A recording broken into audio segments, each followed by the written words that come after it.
Good morning and welcome to America's Home Cooking. I am making a ham and potato salad. I've boiled my potatoes, I scrubbed them and cleaned them, and I've got a ham butt, part of a ham butt. I buy the large ones so I can sit there and cut them as I want to make something out of them. And that's what I do. I'm going to dice this ham up. And I know most people make a ham and potato salad and put celery in it, and that's pretty much it. You should know me by now. I'm going to put everything but the kitchen sink into it. But with this hot weather, this is what I'm doing.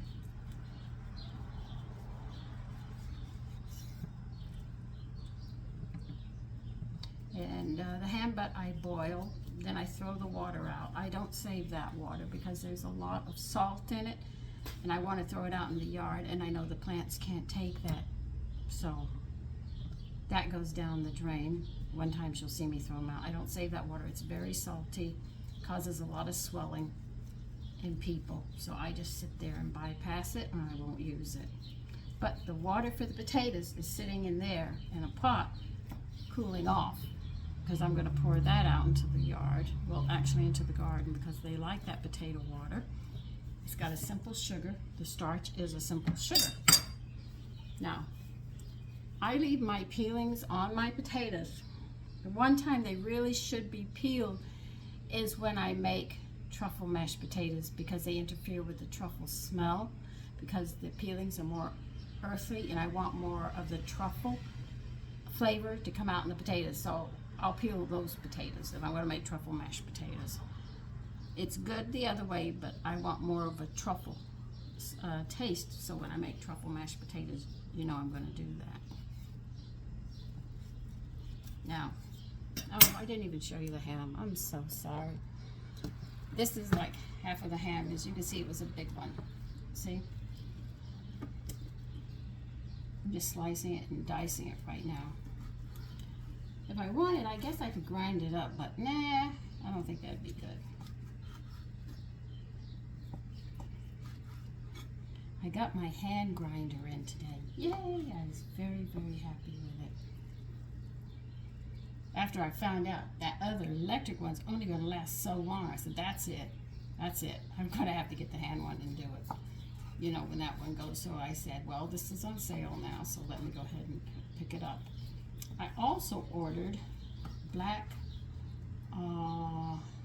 garlic. They say it has a very nice flavor, and a lot of people use it. And I said, well, I've never heard of black garlic, so I ordered it. I'm waiting for it to come in and see how. They said it has more of a sweet taste to it. I don't know. We'll find out. You can always up your cooking. A lot of people don't think about that, but you can.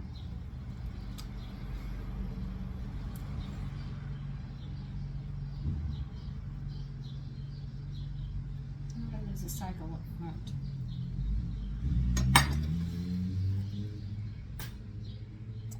Oh, I'm going to have to put this in here for now. I have a big bowl here, but the potatoes are in it right now, so I'm going to have to do it this way. Now see, I cooked a lot of the salt out of the ham by boiling it. See, when you eat a lot of salty foods, a lot of people will not sweat all of the salt out. And you could end up putting 5 to 10 pounds of extra weight on in its water.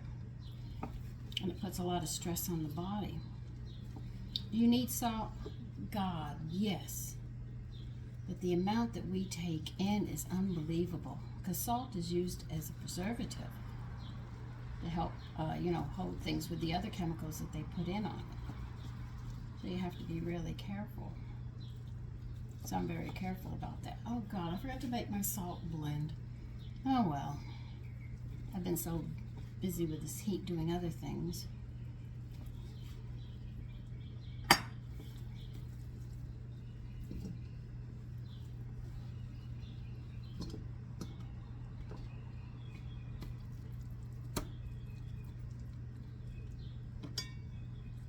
So what are you doing today?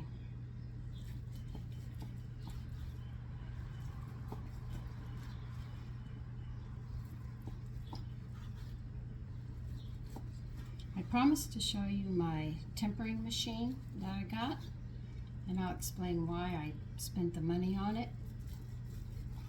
It's a little bigger than I thought, so I've got to find a place to put it. I have a kitchen, a big kitchen. The space is just so wasted in the kitchen. There is room to put cabinets. There's a fireplace here that doesn't work. And that could have been cabinet area that I could use. I got cabinet area over there, and I've got everything packed over there. I put things on top of the refrigerator, just trying to make room. All right, to show you how much. This is how much ham I have. This is a good amount. This is my scale bowl that I measure with.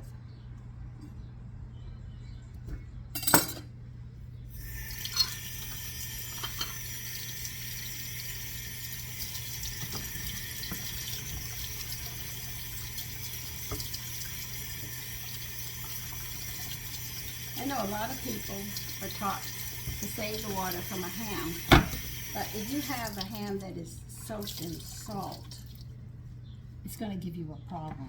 If you insist upon using it, I would dilute it down. But remember, it's not going to have iodine in it because the canning salt doesn't have that, because those cause discoloration and flavoring into what they're doing, so they use canning salt. So be aware of that. But if you're going to, please be extremely careful that if you're going to use it, that you sit there and dilute it down so it's not so salty.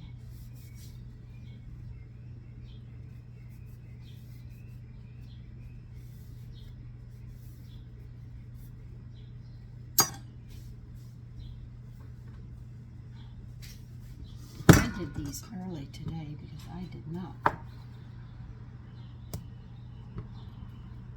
want to do it later. Now, it's wise to let your potatoes cool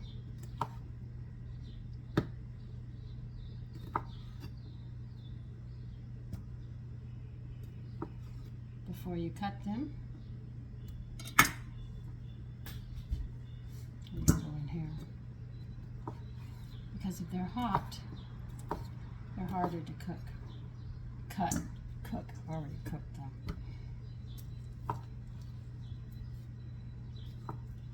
And don't cut them up too small for people who make these salads. You cut them too small, potatoes are going to fall apart. You know, a lot of Southerners know that already because they make a lot of potato salad and stuff. I don't know about up here, because most of my husband's friends were from other countries. This is where I was introduced to a lot of different cultures. Like I said, he had a friend named Wang who was from China, mainland China, and he had Wang Fat,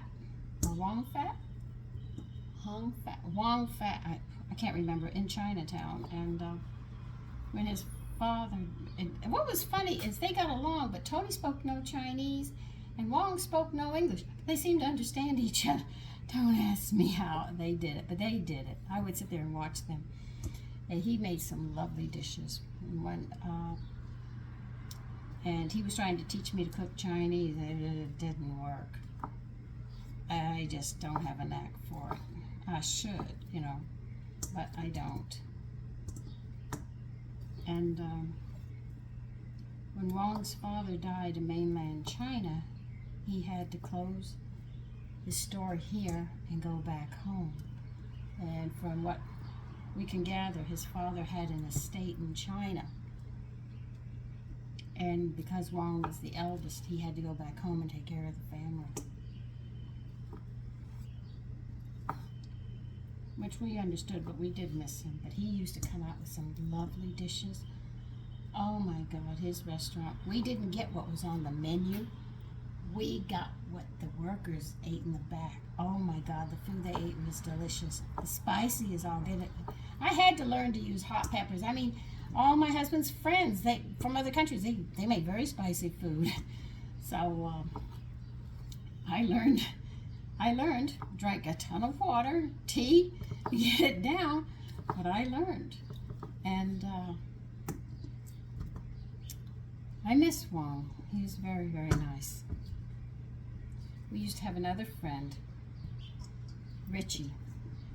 Richie was Polish. He introduced so much Polish food to us. Oh my God. This is what I know about kielbasas. I know how to make my own deviled ham and stuff. He taught me. He introduced me to cheeses that come from Poland. Oh my God. And his father made, and you would not believe, take it from me. Remember, I told you I did not like liver, right?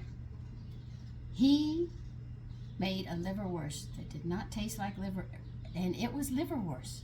Oh my God. I'd buy 2 rings of it, and before a week was up, it was all gone. He introduced Polish cheeses to us. Oh, he introduced a few beers to my husband from his country, and he sold them in the store and stuff. But because of the economy and stuff, they decided to close the store, and it was a family-owned business because they took it from their father. I remember when his father died, but every time I came in, he'd say, Tony, you got to try this. And he'd say, what do you think of this? I mean, he introduced so much. He really, really did. Richie was a gem.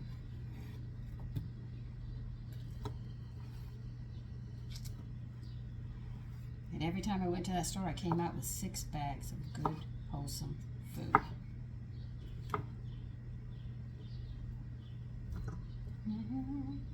Okay, that's fine. And then there was Ida. She was German. Oh my gosh, she made a dish. I don't know what it was, the way she did these potatoes. They were fantastic. And she came out with some desserts and stuff. I told you, my husband had a lot of friends.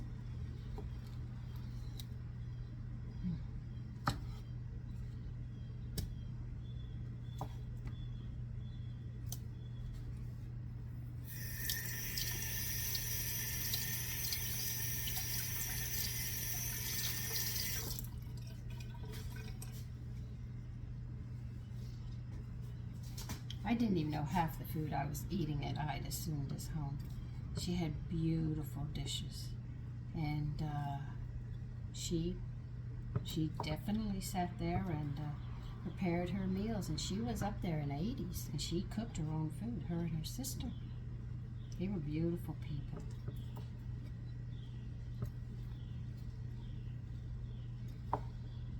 And I learned how a artist's life is with Helen. Oh my gosh, she was something. She used to sit there. Okay, I think that's all the potatoes. Did I get them all?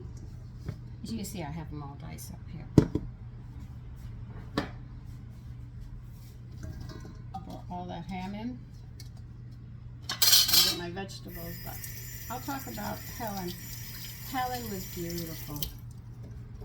That lady was something else.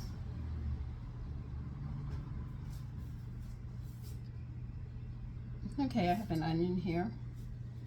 Helen Lau was an artist. She did abstract.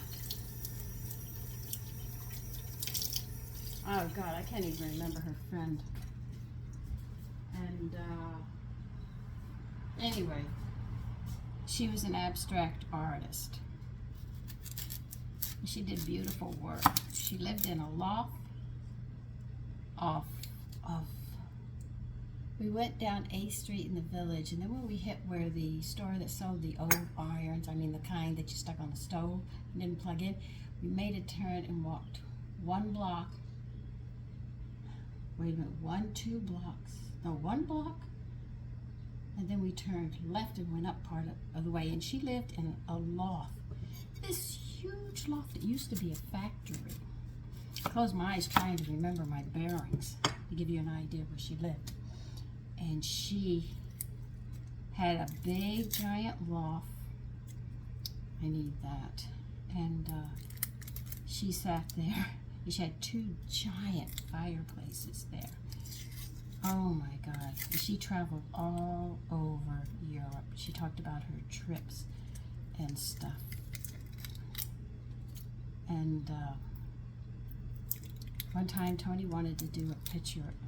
Every time we went to go visit Helen was real good. She'd say, Tony, let's have a party.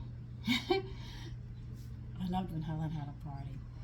She, as soon as we got there, because I would help her, you know, she sat there and said, Tony, I need something to wet my whistle. In other words, she needed some drinks. So Tony always had to cover for the drinks. And that was Helen. She had a beautiful smile. She had good energy about her. She was just a very, very nice lady.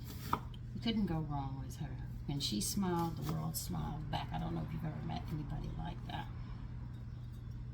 And she was fun. And then one time, Tony and her and some other people were painting, doing portraits and stuff, you know. I'm not talking about taking pictures and stuff. I'm talking about get the paint out, do the canvas, you put the, what is it you put on it? Oh, I can't remember. What is it? I can't remember right now. Anyway, and you had to dry it and make sure it was taut before you did the painting they was doing. And Tony asked Helen if she would pose for him. She said, okay. And he said, I want you to smile. I'm going to, because her smile was contagious. When you saw it, you just lit up like a light bulb. You couldn't help wanting to smile. She was a genius. She was the one who wrote the PDRs. That was her. That's how intelligent she was. She was highly intelligent. I felt very stupid standing next to her and talking with her. But she said, you're not stupid, Sandy. You just don't know what I know, but you know what you know. You know, because my husband had very intelligent friends. I felt a little intimidated by them. And so she said, but I'm going to have to wet my whistle. And he said, okay. So Helen held the pose. I mean, she held it. And every 30 minutes, she'd say, Tony, I need to wet my whistle. He said, okay. So he went and got a bottle of wine. Well, he actually got a couple of bottles of wine. And before 3 hours were up, she was drunk. You should have seen it. A picture. I started having, because the first parts of the painting were beautiful, but she was losing it from drinking. But her mouth got so dry she needed to wet her whistle. And she had the bottle of wine next to her, and Tony said, just wet your whistle when you need it, but get back into the smile. You have to stop the painting, because she was drunk and sliding out of the chair. That was Helen, and she was a gem. She walked me around in the village. We went to Astor. I don't even think Astor's around anymore. With the, that's where she would get the wine. Astor was famous in the village. As you can see, I had some good times. I had very good times with people. And one time I met this guy who was, I think he was American and Asian. I think he was Japanese. No, don't condemn me if I get it wrong here, because I'm not sure of his heritage. He did, another thing is if you see an artist, you ever go to a studio and you see a sheet hung over the paint, an easel with a painting on it, that painting's not done. They don't want you to see it. You're not supposed to look at it until it's finished. That's a very big thing. So you have to learn to respect, you know. And what happened was, he was doing a painting, and you probably know this painting, famous. But you know it as pins on t-shirts and stuff. You know the smiley face that you see? That was his idea. Somebody, another artist came, and when he wasn't looking, he looked under it. And they caught him looking at the painting of the smiling face that this artist was doing. The guy took the idea, filed a patent at the patent office, and stole his idea and made millions. And the artist who did that died a poor man. The guy who gets the knowledge for it was not the one who did it. And that goes on in the artist world.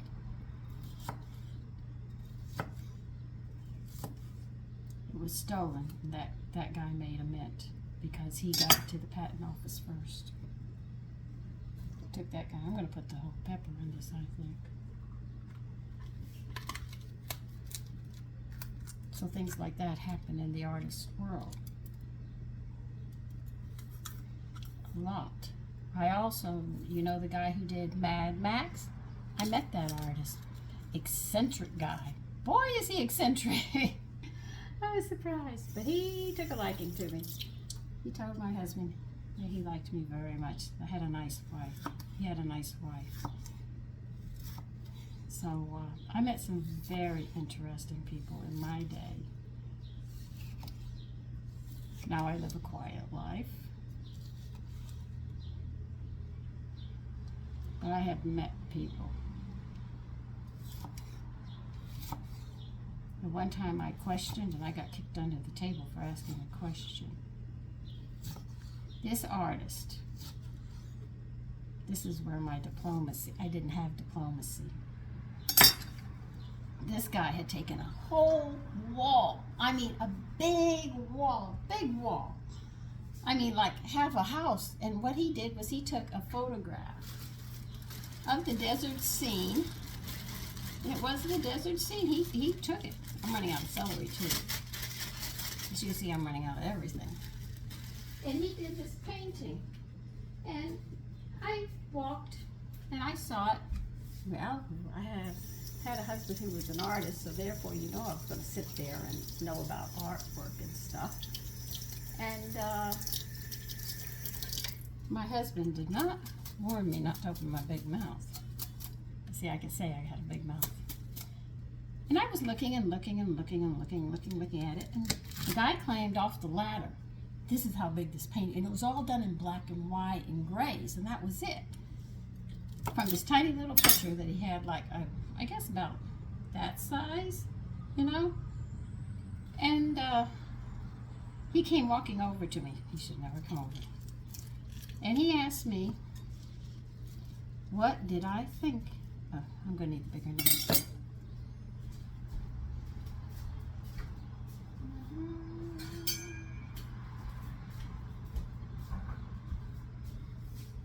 He asked me, what did I think? And did I like it?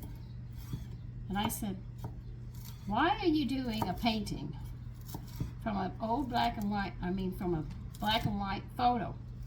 Why don't you have any creative juices going, basically, is what I said. He got so mad, he threw down his brush, threw the picture down, and he left. And my husband came over to me and said, what did you tell him, Sandy? I said, I told him, why are you not being, why are you doing a painting of a picture, of a photograph, you know? And Tony says, don't you ever criticize anybody's work. Well, all of Tony's friends knew I had a mouth. I was going to tell you exactly what I thought of something. Don't ask Sandy.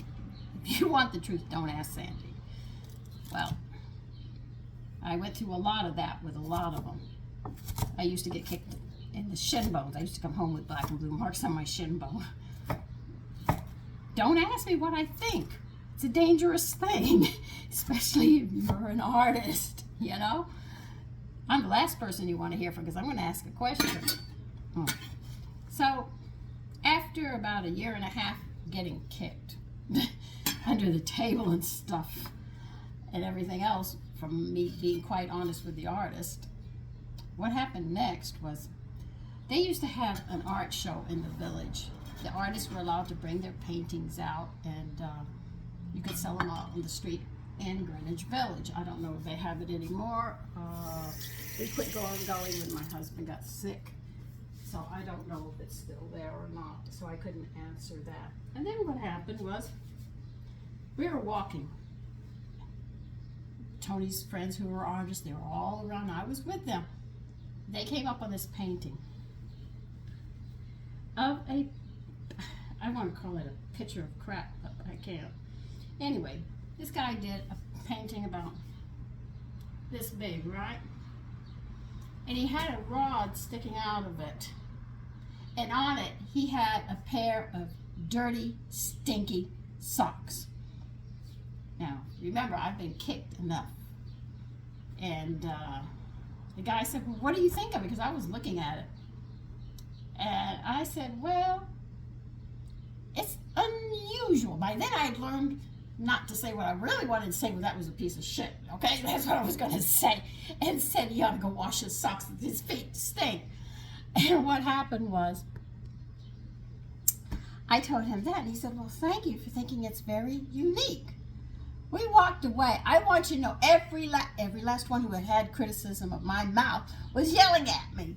Said, why didn't you say something? I said, I said, it was horrible. He said, why didn't you say something? I said, you always tell us. I said, well, because you guys keep telling me not to say anything. So I tried to be nice. They said he needed your mouth because he's not an artist. And by the way, my husband's friends and him said that was a paint by numbers, and then he just stuck that, he glued it on the frame, a stick, and then he put clothes on, and he's selling it. And they were angry because I didn't say anything. I said, well, you guys keep kicking me, telling me not to say anything. He said, this is when you say something. I said, oh, okay. You know? So I had to learn. I went through a lot. So as you can see, this is building up as we're getting this done. Now I'm putting some garlic in. I don't know how much I'm going to put in yet. But anyway, that's what I went through. But my husband had very wonderful friends. And I know Helen has passed. Her name was Helen Lau. She was a gem. And she wrote the PDRs that doctors use. And if you've ever read a PDR, you know she had to be intelligent. She had a special word. What was it that she used to say? Oh. Discombobulated. That was her word. Every time she had something, she'd say discombobulated. Now, if you want to know what that word means, look it up. I asked my husband, I pretended I knew, but then when I got home, I said, Tony, what does that word mean? But that was Helen's famous word. Her famous saying was, I have to wet my whistle. And discombobulated was her favorite word. And I miss her. And she was much older than me, you know. So those are my memories. Some of my memories that I have of very, very wonderful people. And then she said she was moving out to California. She was leaving New York. She was going out west. So she left, and after a year or so, Tony decided that he was going to call her. So after much searching on California to look her up, they found a Helen Lau. And my husband called, and this woman answered, and Tony said, hi, Helen, how are you? And the woman said, I am fine. Listen, when you come back to New York? Well, what we found out was she realized she is Helen Lau, but she wasn't our Helen Lau. And she told my husband, she must be a wonderful friend. You don't know how many people have called me about her. And was this her number? She is so loved in New York from all of you. That's how great a friend she was. Well, years went by, we didn't know where she was. And then one day, we see her walking down the street, 8th Street in the Village. Helen, when did you get back? She said, I didn't. I sold the loft, and I got a small apartment, and I changed my number. At that time, she didn't have a cell phone. We had phones, and she had to change her number. Okay, and then our sons met her. They were little, very, very young at the time. They got to meet this crazy lady who said discombobulated to them. And they'd look up at her. And Danielle, our youngest son, loved her. Oh my God. She was so taken with Danielle. Oh, I'm putting in 3, 6, 8 garlic. I have small ones, big ones, all sorts of sizes, you can see there. And finally she left. She had a hip problem, and I said, Helen, why didn't you look it up? Because she was real good at horoscopes, man. This woman could read a horoscope. She said, why would I want to read about myself and know that this is coming down the road? Sandy, I don't want to know this. I'd rather be surprised. I'd be pissed if I knew it was sitting in front of me. I said, okay, Helen. And she was good. Man, she could read your whole life. I mean, you give her a horoscope, man, she actually studied under a very famous one who was extremely good. And he taught her, and she learned. She learned a lot. She crossed horoscopes, charts. She could see the past, she saw the future, she saw what was coming. I mean, she was good. But she was just a very unique person.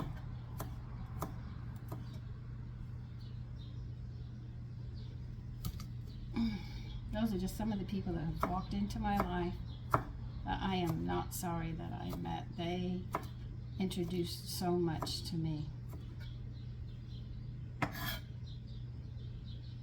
But I will never forget her and that glorious smile of hers, and the time Tony tried to do a painting of her, but she couldn't stay, she couldn't hold that smile long enough. He got halfway through it, and that was it. So, I hope you meet wonderful people like that. They open a world of knowledge to you.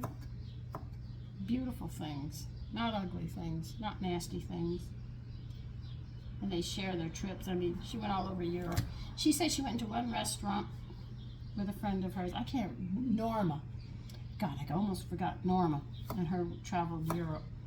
And they didn't speak the language, so she and her friend decided to take the biggest word on the menu. The biggest word to find out what it was. It was grapefruit. Another time she went and they took through the whole restaurant in another country, they went and found the smallest word, and she was served a goat's head. They actually had a goat head, and it was the smallest word on the menu, and it meant goat head, and they seasoned it up, gave it to her. I said, well, how could you eat it with it looking at you? She said, that was the weirdest thing, Sandy. And she was something. I talk about her fondly. So I can say I've had wonderful people in my life. And I would never have known any of them if it wasn't for my husband, because they were his friends.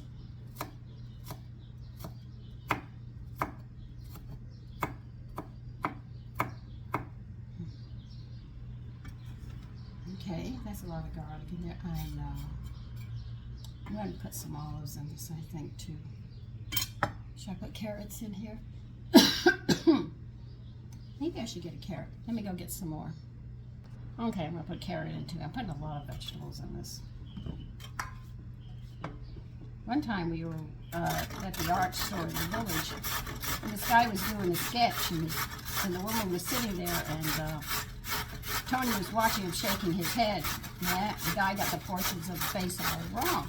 And this woman was going to pay $20 for a portrait of herself, a sketch. So the guy got angry because Tony was just nodding his head and said, no, he didn't get it. So he gave him the the charcoal he sketched with. He said, here, if you think you can do better, you do it.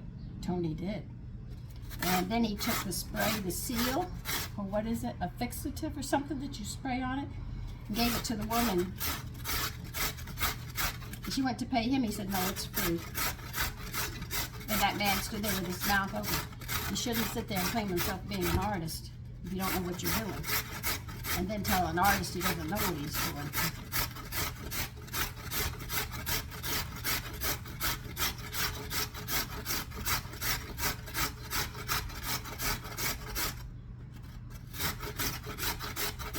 This guy was just trying to take a shortcut and thought he could make money real quick.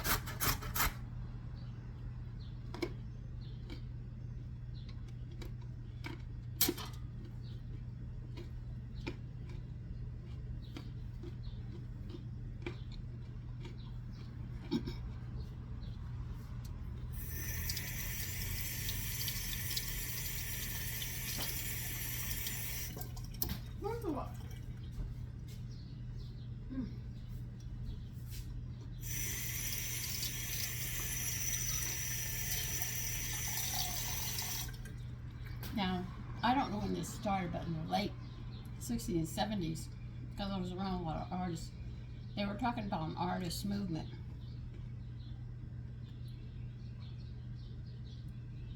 To secure artists' rights. See, if you sit there and make a recipe and create it, it's your recipe, you know? And you can claim rights to it. But artists, let me get a fork, I want to stab this.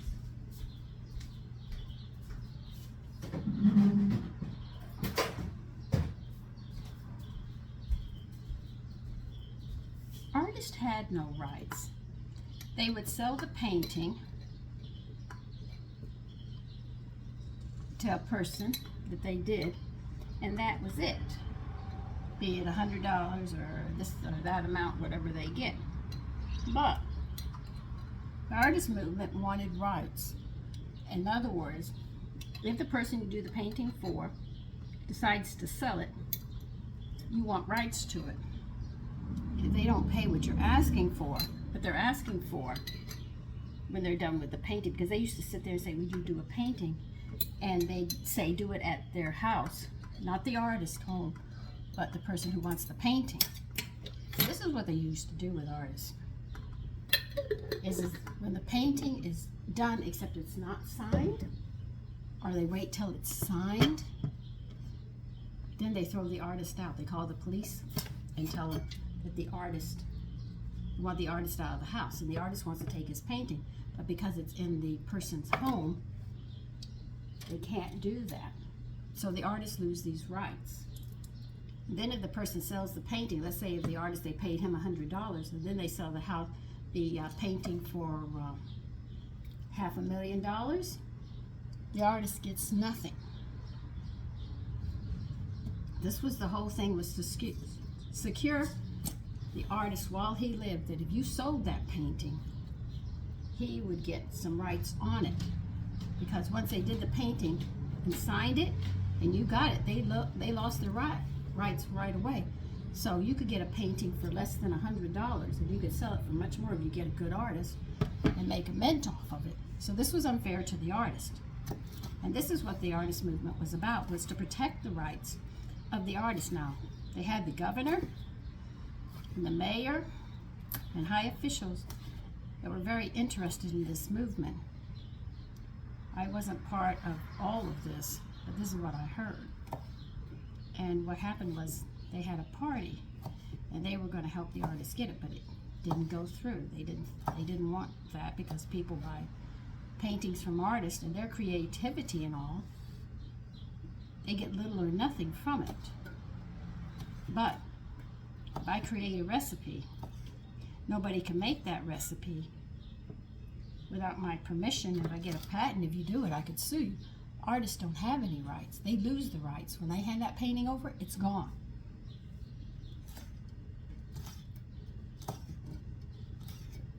And that was the artist movement.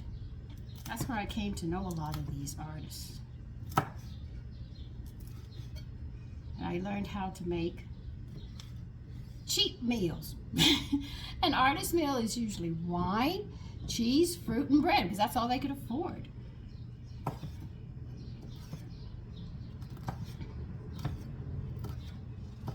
So I learned their lifestyles as well.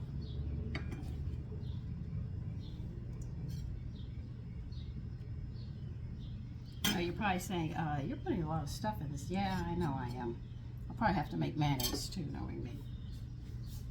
But that got some history on the artist movement, and about the guy who stole that smiley face from the real artist, because he picked the sheet up and he saw it and he wasn't supposed to see it.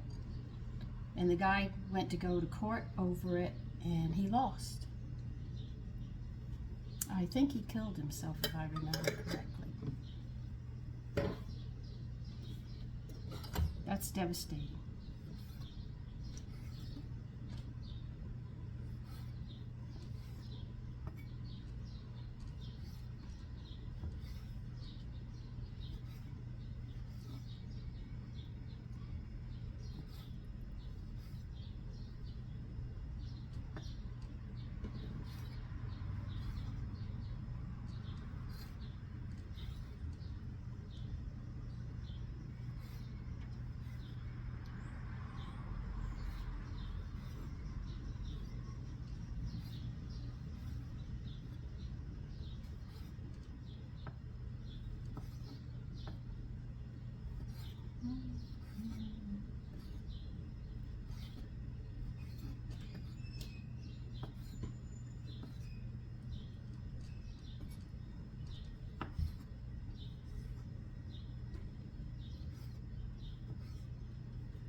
I saw artists make furniture out of trash. They were quite creative. They had to be because they were poor. Artists are poor people. They're not wealthy. All the money and everything they get, unless they have a family, goes into their craft, their love of art. So they have to take what they could find, like, you know, the big cable lines are stuck on these big round things that you roll out. Oh, they used to make tables out of them. Stain it, sand it, and make tables out of it. And the Daily News, because artists, when they do sketches, they need a lot of sketch paper, which is a newsprint, literally, without the print on it. And you don't get it bleached. It's in its more natural state. And my husband used to go to the Daily News, I think it's the Daily News in Brooklyn, and he would pick up what was left on the reel, and he would bring it home and just tear sheets off with ideas and sketch them. And if Helen needed it, we'd get a couple, the artist would go, I'd stay home. They'd go and pick up the reels and take them over to Helen's place. 6 Baddies, no, that's in Connecticut. No, that's her own address. I can't remember it offhand where she lived.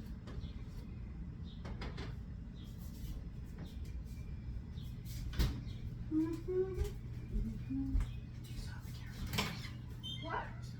Yes, I do.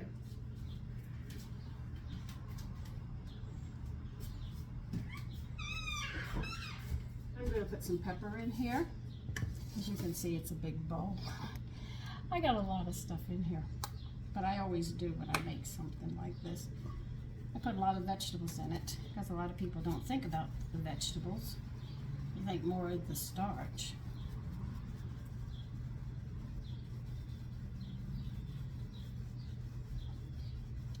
But that was some wonderful people that I have met in my life. I will never forget them. When I think about it, it puts a smile on my face. And all the crazy things that they did. I mean, one time, the city can't do anything now. Helen said, Tony, I need a 2x4. Nobody had any money.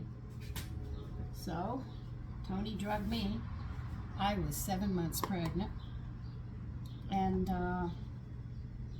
we went to a site that was working in the street, and, well, the city doesn't really need the wood, so he picked up a 2x4 for her, and we left. And some idiot called the police. We got out of there. I kept telling my husband, I am not going to jail pregnant. Do you hear me? He said, it's fine, it's fine. I said, I'm not going pregnant to be arrested and go to prison. Do you hear me? This was my whole thing. And I helped him. And what was funny is the police, one time they needed the lights.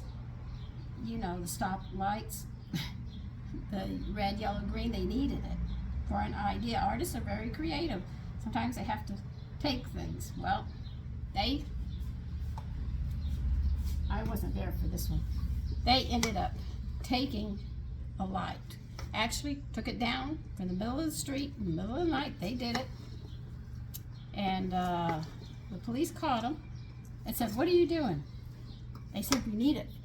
We're artists.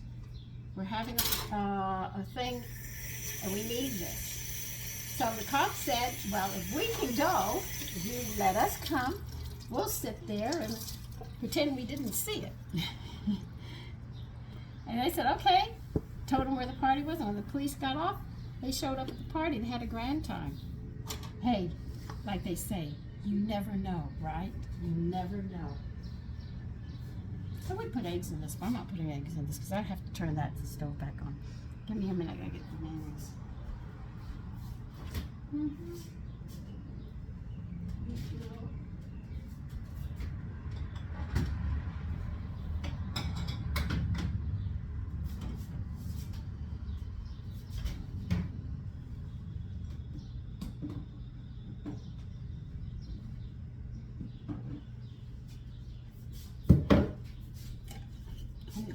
salt in here. This is all I have.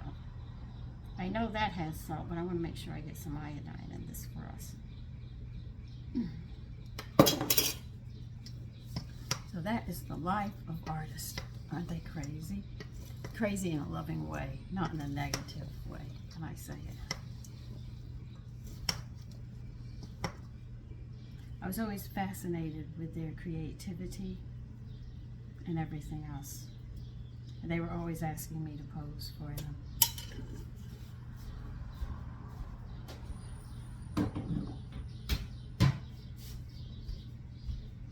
Which I did. I didn't mind doing it.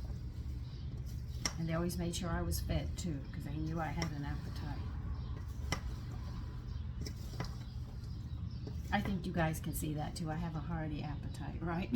I'm making all of this for 3 people. I could see a whole lot more. Okay. I'm gonna put this mayonnaise in, then we're gonna have to make some more mayonnaise, because this is not gonna be enough to whistle Dixie today.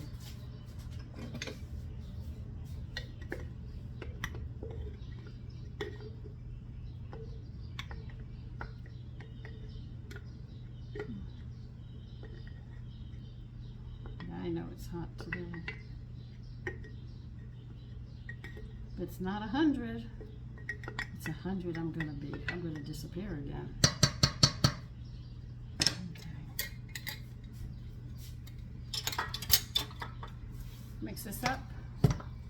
And then to the stove to make mayonnaise. And for you people who do not know, you'll get a quick lesson on how to make mayonnaise.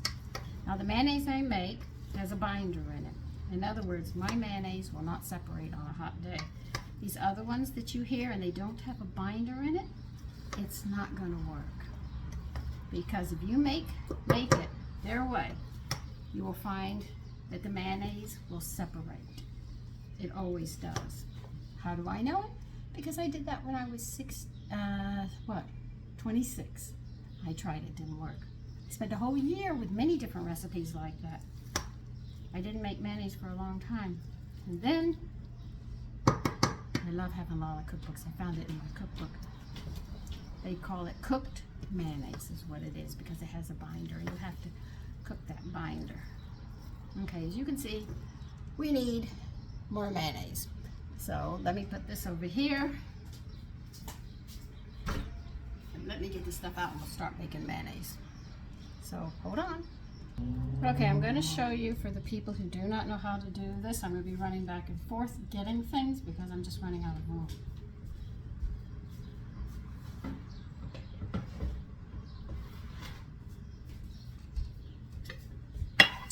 Okay, you need 1/3 of a cup of all-purpose flour. Do not use any other flour. If you have trouble with starches, I have a recipe that goes further back, I think I did it last summer, of how to make it for people who cannot deal with flour. It was made, I think, with cornstarch, but you have to change the ratios a little bit on it. I told you I was walking around.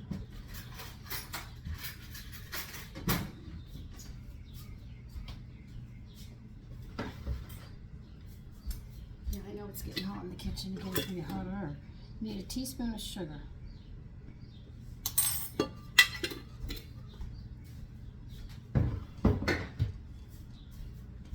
You're going to need a teaspoon of salt.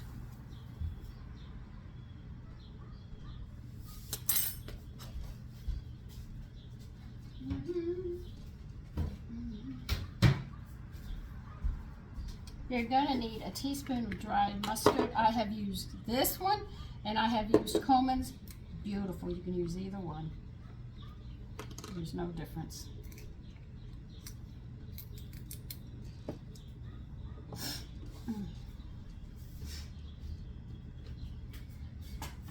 Okay.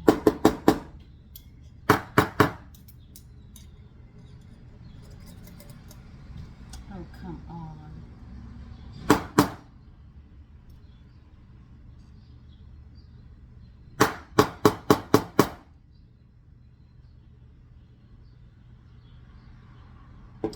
Okay, I need a little more. I'll use this end. Yeah, that's a teaspoon.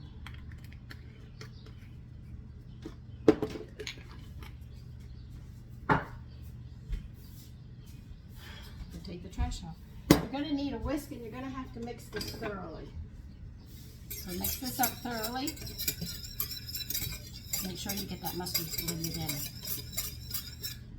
There's reasoning for all this. Now you need 3/4 of a cup of cold water.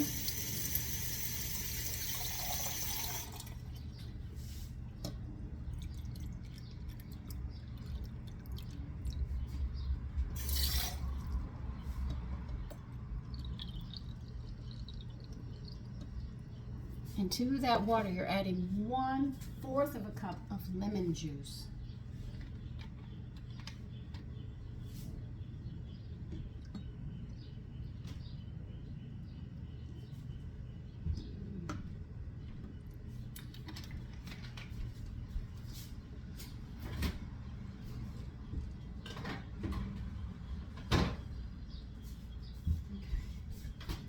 Pour it into your flour mixture. Do not get rid of this, you're going to need it.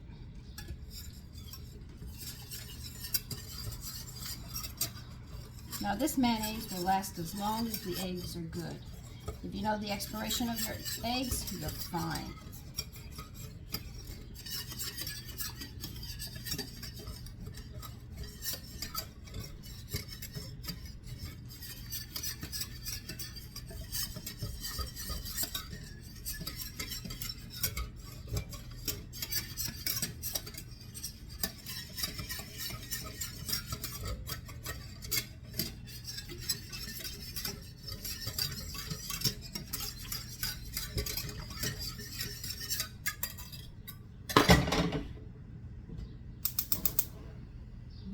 We'll leave you pretty much into the back. No, I don't need that. Okay. I don't need that. I know it sounds like I'm throwing everything but the kitchen sink out. Okay. Now this we are going to stir until it gets thick. And then we have to boil it 1 minute because we're going to be cooking the flour. You'll see how I'm going to clean my stove today.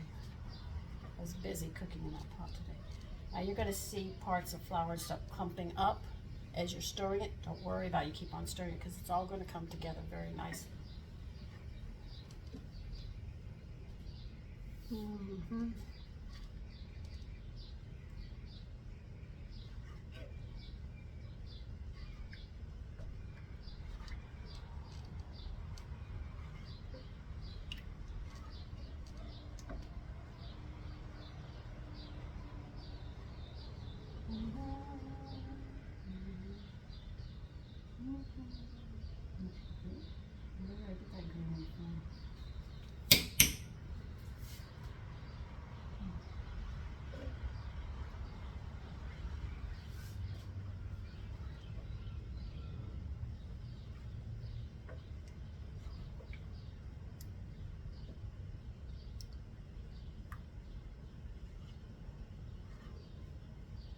Now, if you're serving and you want to make a lot of potato salad, you can make a bed of greens and set it on and put cherry tomatoes around the edging and the greens, or you could sit there and make slices of tomatoes if you wish, or if you wish you could slice fruit and put it around the dressing that's sitting on the greens, because you'll have some of the greens sticking on the outside.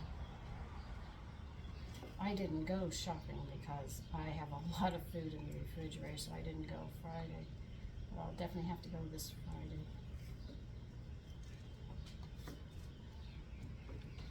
You see how it's getting thick?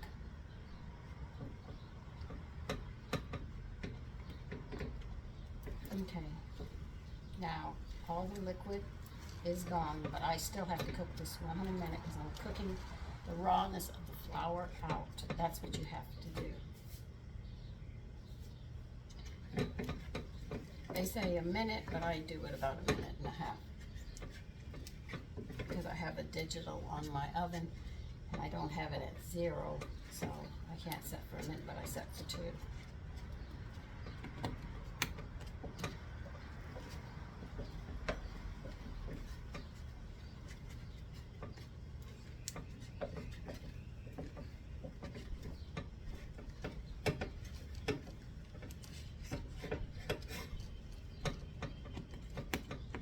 this is your binder right here. This is actually going to hold your mayonnaise together so it doesn't separate in the heat. Now you are going to need 1 cup of oil, whichever one you wish, and you're going to need 2 eggs when we move to the next part of this.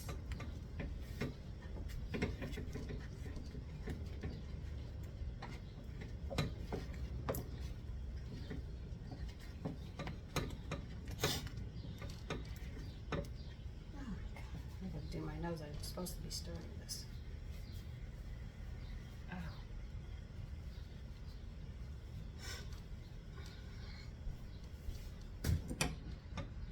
Okay. Gonna have to move you back. Let me go get my bowl, my eggs and stuff, and I'll be right back. Okay, you're gonna crack. This you have to keep an eye on.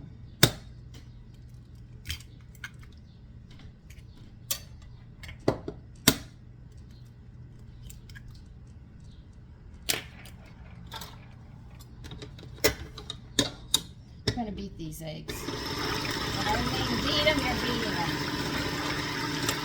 You want them well mixed to do this part.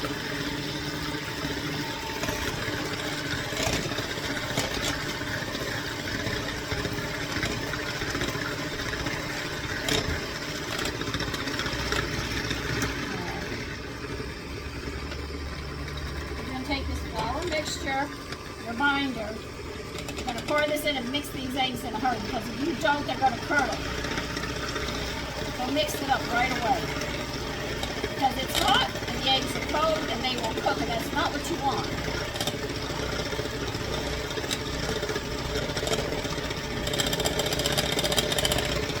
See how it's getting thick? That's what you want. I'm not even going to put it all in. I just want to get this really thick before I go much further. See how it's binding it?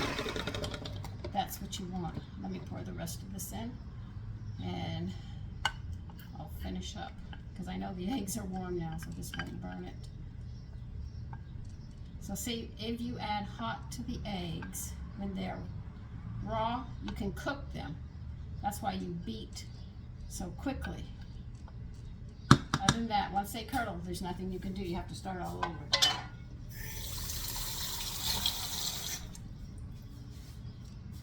We're going to beat this in. Watch how the texture changes.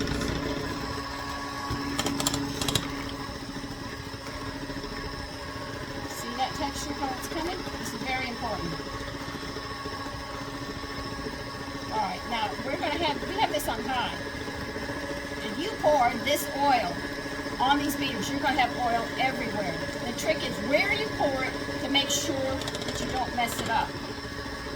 And you'll see how it absorbs the oil. I pour it on the side.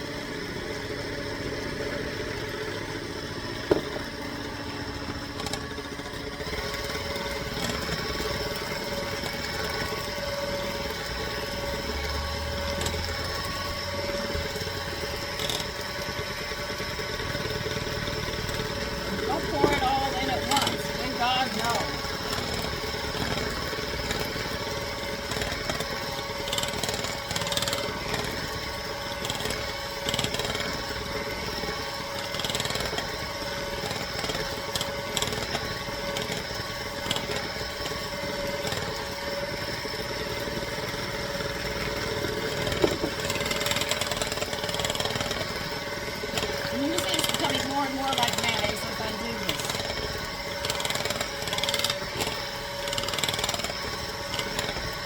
And after you've done this and you put it in the refrigerator, it gets hard. It really gets thick.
Now, whatever oil you use will dictate the flavor.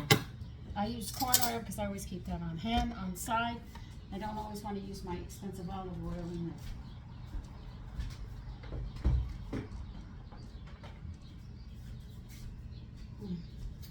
Mustard up.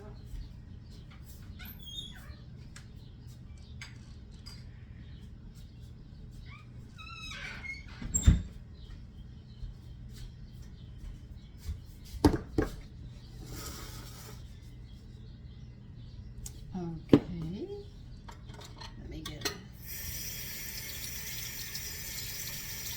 So your mayonnaise will last as long as the expiration on your eggs. So whatever eggs you use, check the date, and that'll be the date you have to throw your mayonnaise out if you don't use it. I use a lot of mayonnaise during the summer.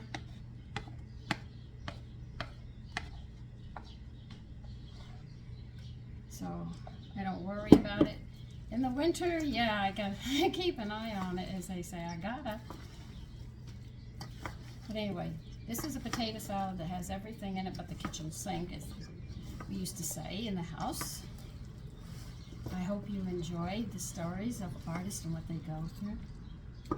I have so many more of them. They're just beautiful.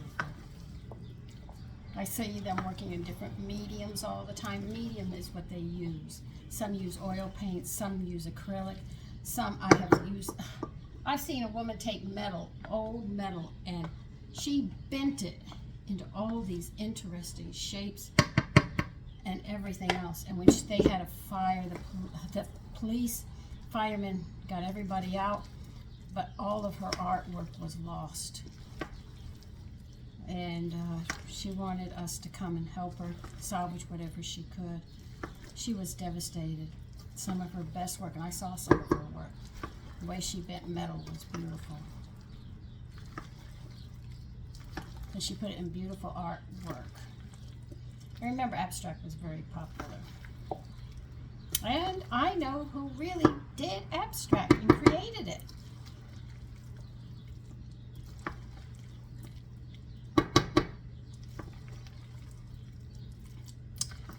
The children's godfather and another artist were working. This is the war of World War II.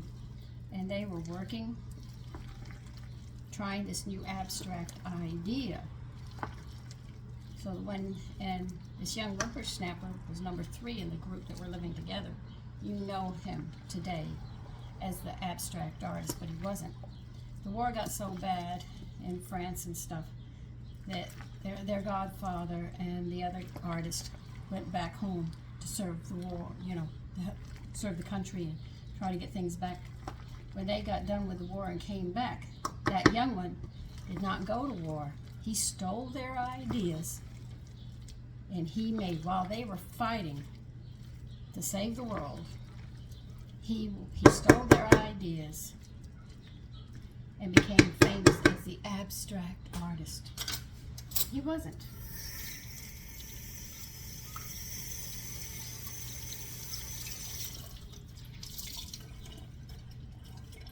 Okay, my potato and ham and potato salad are done. I've given you some history of things you might not have known. I sat there and shared. What is that? Oh, a leaf. Some things that happened to me. What it's like to walk into a world, an artist world, which is so different from the world that we know. Everyday folk, as they say in the South. They don't say folks, they say folk. Everyday folk. So listen, you take care and have a great day today. I'm going to go eat. I'm hungry. Bye-bye.